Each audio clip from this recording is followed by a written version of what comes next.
So are we delving into Paul's origin story? Yes, we're going to delve into the origin of Paul Nunes. It's like Superman. Yes. Spider-Man being bitten by He's the half spider. man, half machine now, but at one point.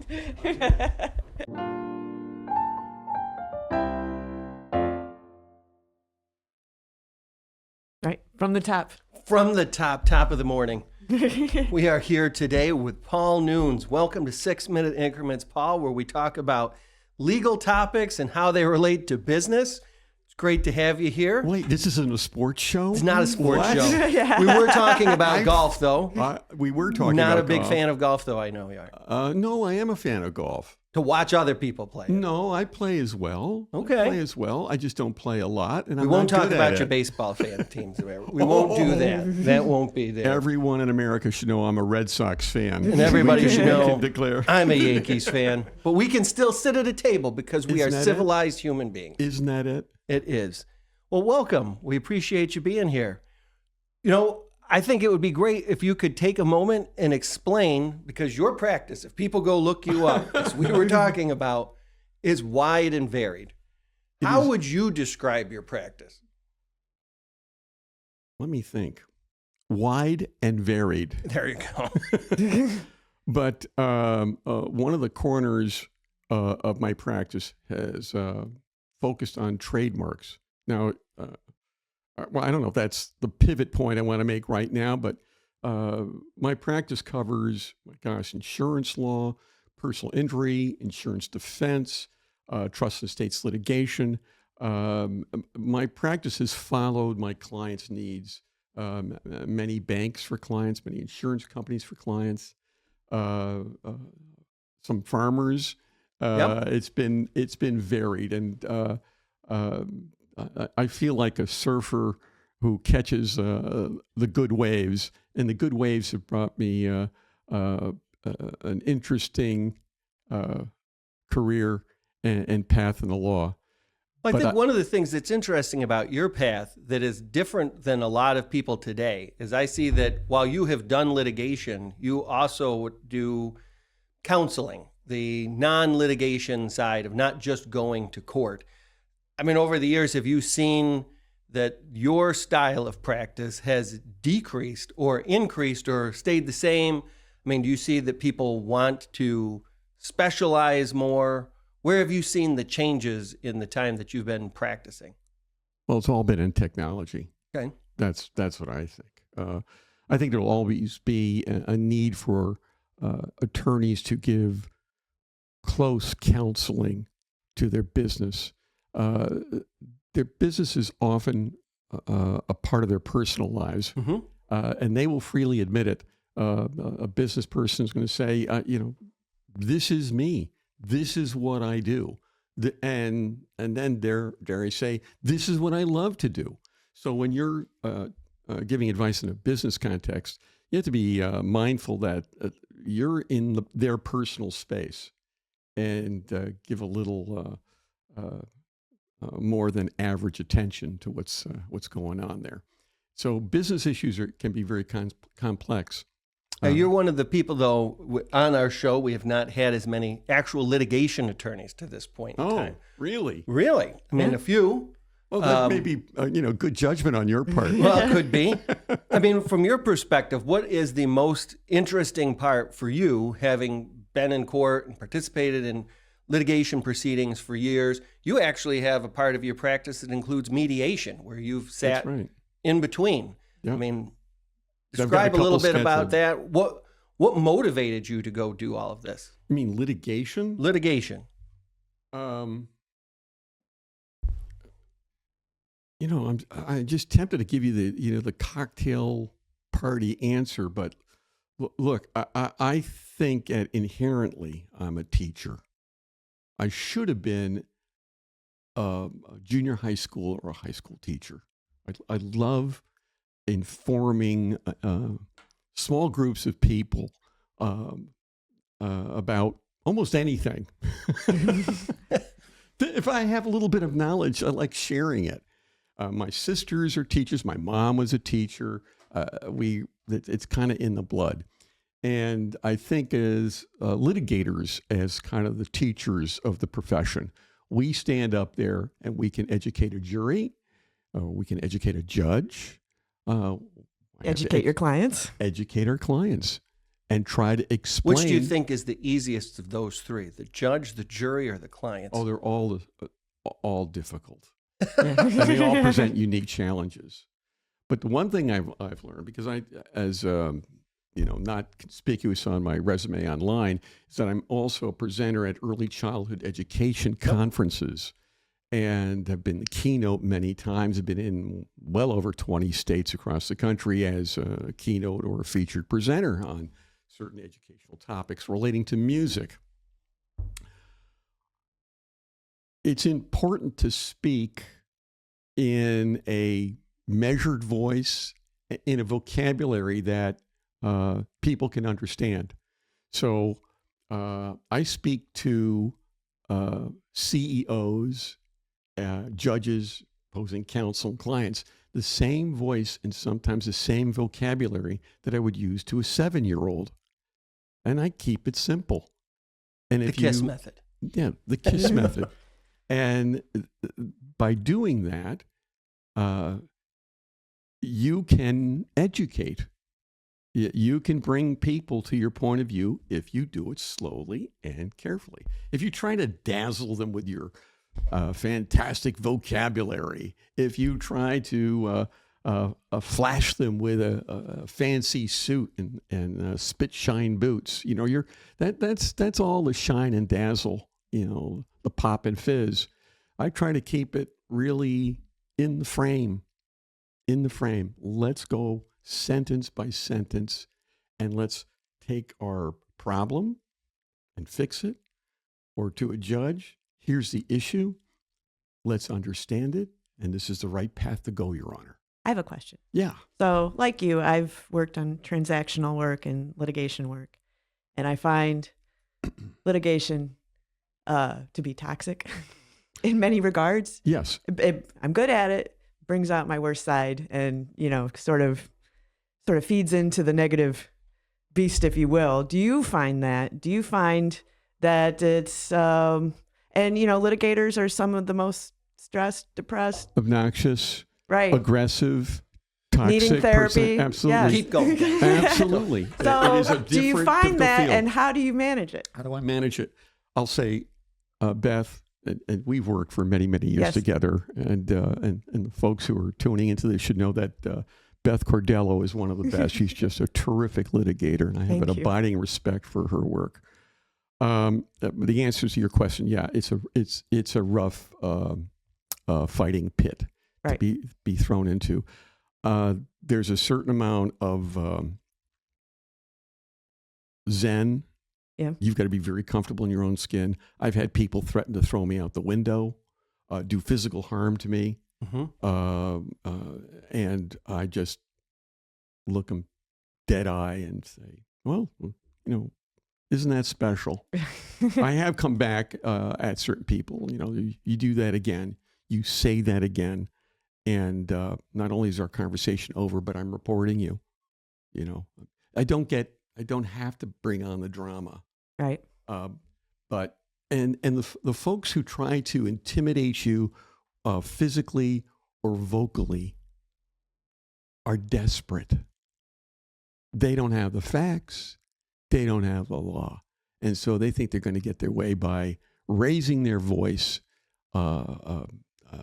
Bullying using, tactics. well, I can't use it in this podcast, but we call it F-talk. Mm-hmm. F-talk. And so you start dropping Fs every other phrase, let alone sentences. You're going to get a couple Fs within a sentence, to make your point. I think it's ridiculous. It's comical. By the way, a little talk about the F word. I taught my daughters in high school to swear because I wanted them to understand that it was just a word. And when somebody used that in a conversation, that they were being ignorant, and never be afraid of anybody using the F-bomb to them. And now that my daughters are grown, they said, man, that was a great lesson because, think about the first people, when you hear that, can get jolted. I said, oh my God, how silly is this person? How Right. silly. So how do I deal with it?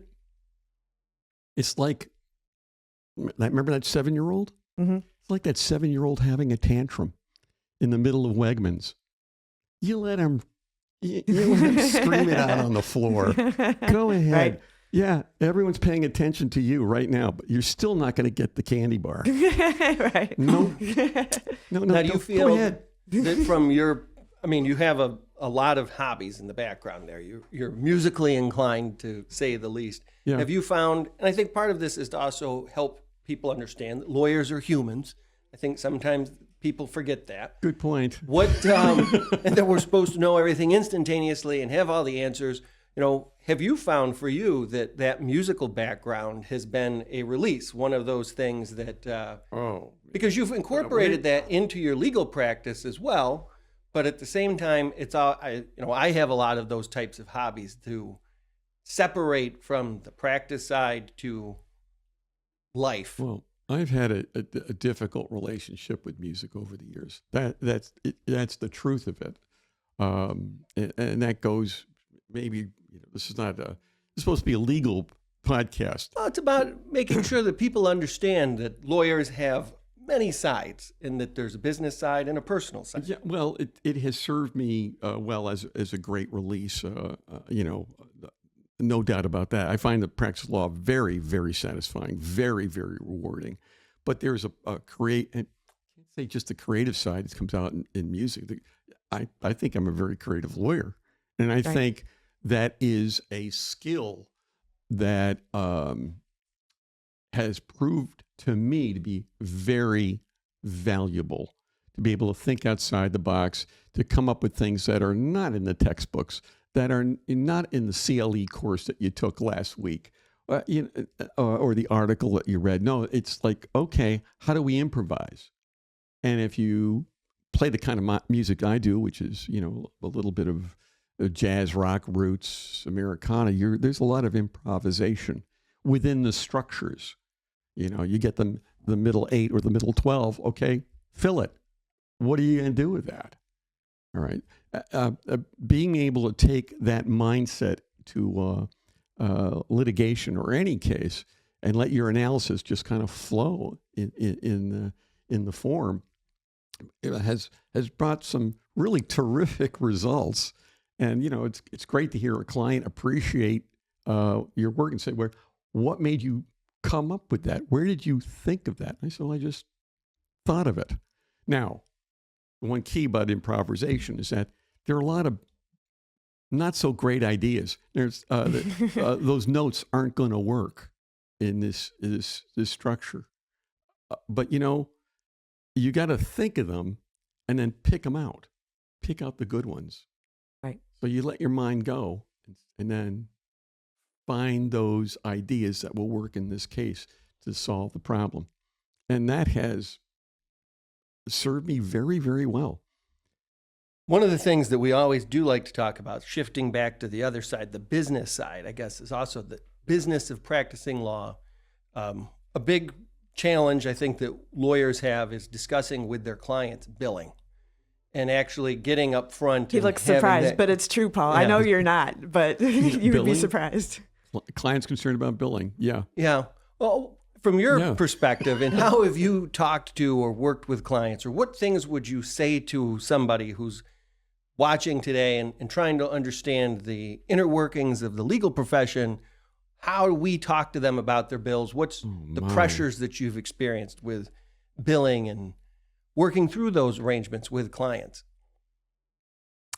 Because now you too are a business owner. Right. You've been a partner at a law firm for years. You've lived it. Lived being the business owner as well as the billing attorney. Let's start with this. Let's take with this beautiful mug. The problem is right on that mug. I don't know if the camera This is the purpose of the title. 6 Minute Increments. How freaking silly is that? Yeah. How absolutely weird is that? I remember explaining that I had to account for my time to my daughters. When they was like, how's your work? What's your work really like? I see you always putting this, you're marking your time. I said, well, that's how I account for my work to clients. We sell our lives increments, 6 minutes tenths at a of an time. hour. I said tenths of an hour. That's why I know what 6 minutes feels like, because my whole life has been, I feel like a piece of cheese put through a grater. You know, and that's what the time feels like. I squeeze out these little 6 minute increments. Shards of time cheese. Yes. I mean, what all right. What is this man talking about? It is an absolutely imperfect way of measuring the value of your advice. Fun fact, I just read this recently. Billing based on 6 minute increments didn't start until the early 1900s. Before that, it was value based.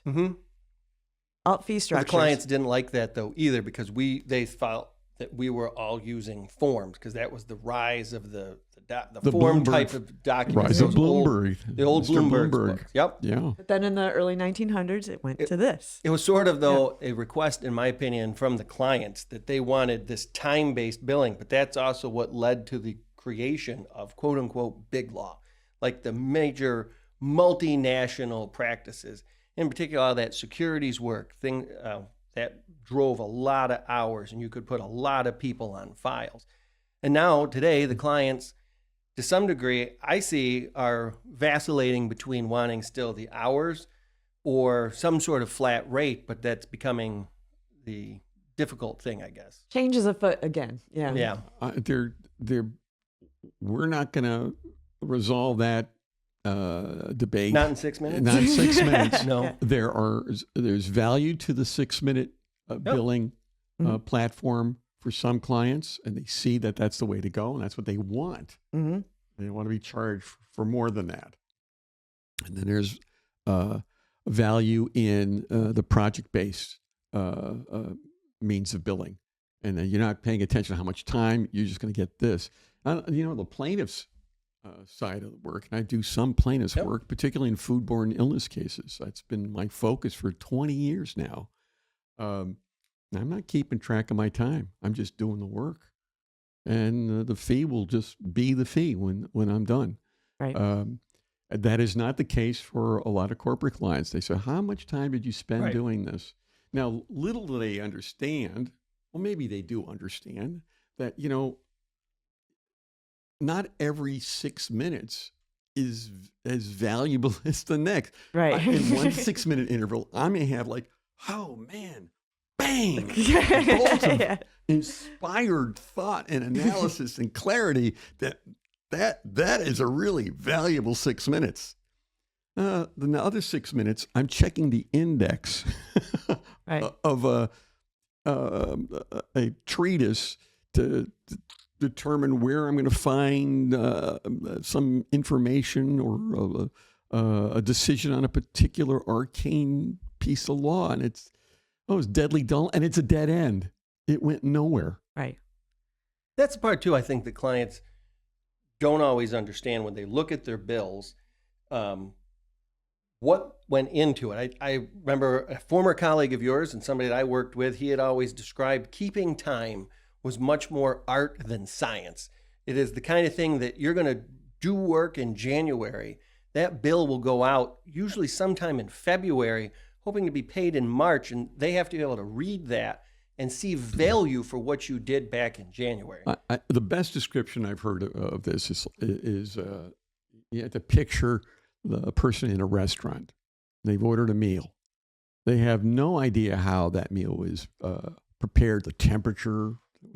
The meal was, well, you hope it would be a safe temperature. Right. Foodborne illness. Yes. Foodborne illnesses should be always forefront in my mind. What spices were used? Where do they source the meats and vegetables? The sauces. Oh, you have this wonderful meal. Diner has no idea how they came to be. They just know whether they liked it or didn't like it. But what they can understand is the bill that comes to the table. Oh, I didn't have the baked potato. Right. I had the rice, and the rice was included. I don't have to pay for this. Oh, and I only had one glass of Chardonnay. I didn't have two. And how did this dessert come on my? They understand that. Then they can measure that. They can't measure the value of the work that went into a particular. And there's meal. something to be said for paying right at the end of the meal when your belly's full.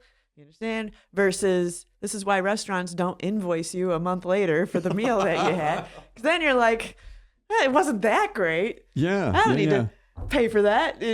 So turning bills around quick is key. Yeah. It's a fun challenge. I mean, to also value your time, I wanted to ask at least one more question of you.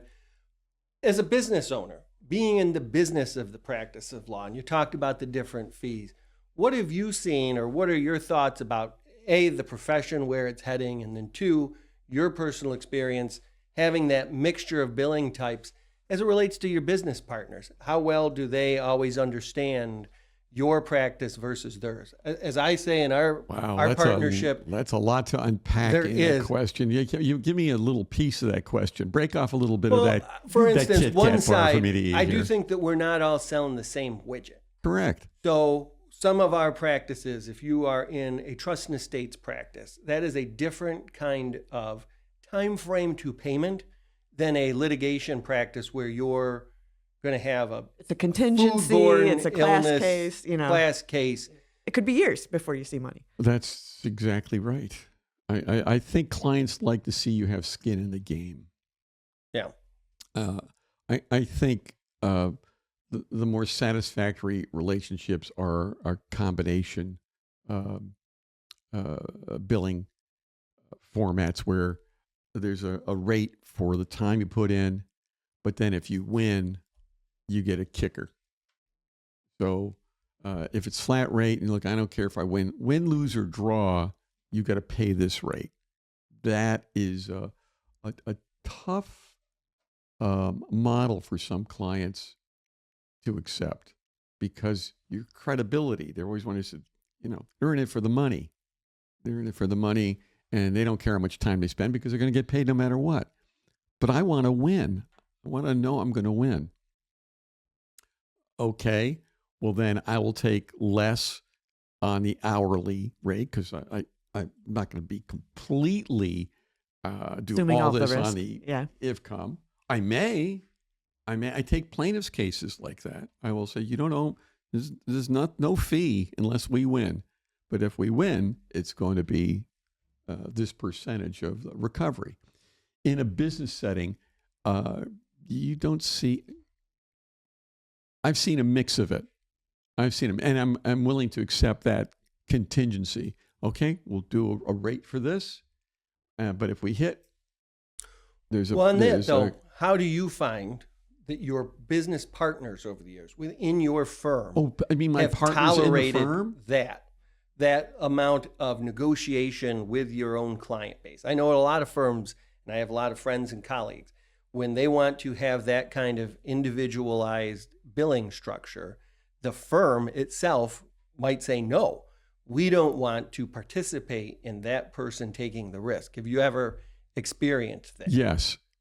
How'd that feel? I left that firm. That's right. I mean, that is the pressure, I think, in the business of law. Not only do we practice a profession, but we have our own business side. And again, I think it goes to that we're not all making the same widget. Well, that's right, and it also it speaks to the creativity of your partners, and understanding that it takes a village to have a law firm. It takes many different kinds of income flows to make a law firm. Some just want to say, no, we're all going to wear blue team today. shirt, blue today, and you better toe the line, and this is how it's going to be, and your bills are going to be hourly, and your bills are going to be this, and they're going to look like this, and this is how we bill, and that's how we get paid. We bill time, you bill to your clients, you make sure they pay that amount, and that's how we do it at this firm. I think that is narrow-minded. I think clients don't appreciate that. I think you got to be flexible. I think you got to be able to meet a client at their own terms, that this is what their needs are, and they are always varied. And if you're good at what you do, you'll strike the balance and let that client and let that relationship be what it is. Does it fit with what this other client's doing? No. What a surprise. It's a different client. They're probably in a different business. They probably are different ages. They probably have different ownership structures. They have different needs and exigencies, concerns. Wait a second. Then why should they get the same cookie cutter approach to their billing? I think we should be more flexible, creative, dare I say, empathetic to a client's needs. I know I am. I think of the client's needs first. So when you go, and this is actually something that we've talked about over the years, and we've had some younger lawyers on, and I've noticed a change. And I often talk for SCORE, for small businesses and startups, about what they think we're selling versus I think what you're even describing that you're selling to them is a relationship. I mean, to some degree, have you seen younger lawyers or the law schools themselves not really training? That's been my feeling. Yeah. The law schools are no longer preparing the students to come out and understand that this is a service industry. You work for them. You're building a relationship with them. How have you seen that change over the last few years? You haven't been, All right. I think I got the gist of your question. Maybe because Brett, whenever I talk to you, you ask like 6 questions in one. Well, I'm not a litigator, so I don't have to do this, and I get to lead them anytime I want. I'm not going to object. And that is There's no objection. Answer the question. It's called a compound question, Right? And there would be legitimate objection. I have Right. Ms. Cordello sustaining my objection to that. There is nobody here to assist with that. Let me take a part of that, and I will run with it. I think law schools have enough to do just to get you up to speed on the substantive stuff. They're not there to teach you social skills and business skills. If you want to take a special course in that, go take it. Maybe there's something on YouTube. Maybe somebody will tune into this podcast and learn a little bit too, But law school, you got to learn your substance. You got to learn your constitutional law, torts, contracts, procedure, trust in the states, the basics. And the basics are hard enough. It's a lot to absorb in 3 years. So I look at it as what law firms are doing and businesses are doing. And what are we doing to train? I know when I got out of law school, I had, a special path forward. I clerked for the Appellate Division, 4th Department. I clerked for Judge Emmett Schnepp at the Appellate Division. So I had, a real intense a few years of extra training on the substantive law. And I also began to learn about how this all fit together, real plaintiffs and real defendants, or real prosecutors and real defendants, and to understand how what I was learning in law school had real practical effects. But when I got to a law firm, my first job at a law firm was at Thatcher, Profit, and Wood on Wall Street. And the senior partner in the litigation group was a guy named Bob Stitt. And Bob Stitt would have young associates like me sit on a stool next to his chair in his office for an hour, sometimes 2 hours a day. Not every day, but often enough. And we would sit in the stool with a pad, listen to him talk to clients, listen to him dictate letters to clients or opposing counsel, listen to him draft memorandum of law, and how he conducted himself in the public at large. Now, that was one part of the training. The second part of the training is that you would be a bag man. The bag man would be, if he were going to court, you would carry his bags and you would listen to him present to the court. Or you, if he's going to meet with a client, you would listen to him speak to a client. I learned a lot.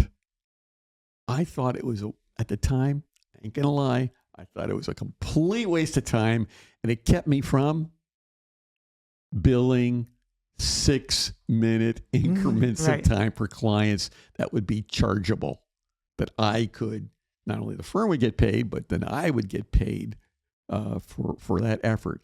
And here I am sitting on a stool listening to a grown man talk to clients and opposing counsel. But I began to learn more about the human dynamic. And it wasn't until years later. And by the way, this happened. And you look at me, I'm no teenager. There was one of my old friends from New York City was in Rochester arguing before the appellate division just a few weeks ago. His name is John Woods. And what did John and I talk about after his argument? We talked about our time on the stool with Bob Stitt, talking to clients and attorneys and going to court with them, and what we learned and how that is not happening today. Nope. And that burden of training young lawyers falls on the firms, the businesses who have legal departments to train lawyers. They have to socialize them. Basically young lawyers are like puppies. They don't know really how to walk. Lots of energy, They might have an accident, clean it up. It's maybe not as lovable. Yeah, exactly. But they need to be trained. They need not, to go on the paper. Well, Paul, we want to thank you. We don't want to eat up too much more of your time, but we do appreciate you coming here today to participate. Well, I thought we were going to talk about trademarks. That's what was happening. My whole frame just had nothing to do with that. We'll have you back for another one for just a special time on trademarks. But I think today was more to try to introduce you. You have a very interesting career path. And I think the part of 6 Minute Increments is also just letting people know lawyers are people. There's a business side that you have to fulfill, that they have expectations on. And we valued your time for today. We'll have you back for trademarks. Well, I've enjoyed this thoroughly. It's always good talking to you guys. Great lawyers. And if I haven't said this on camera, these are two fantastic lawyers. Please like, please share, please subscribe. There we go. Our marketing is in. Yes. Thank you. Thank you, Paul. Bye now.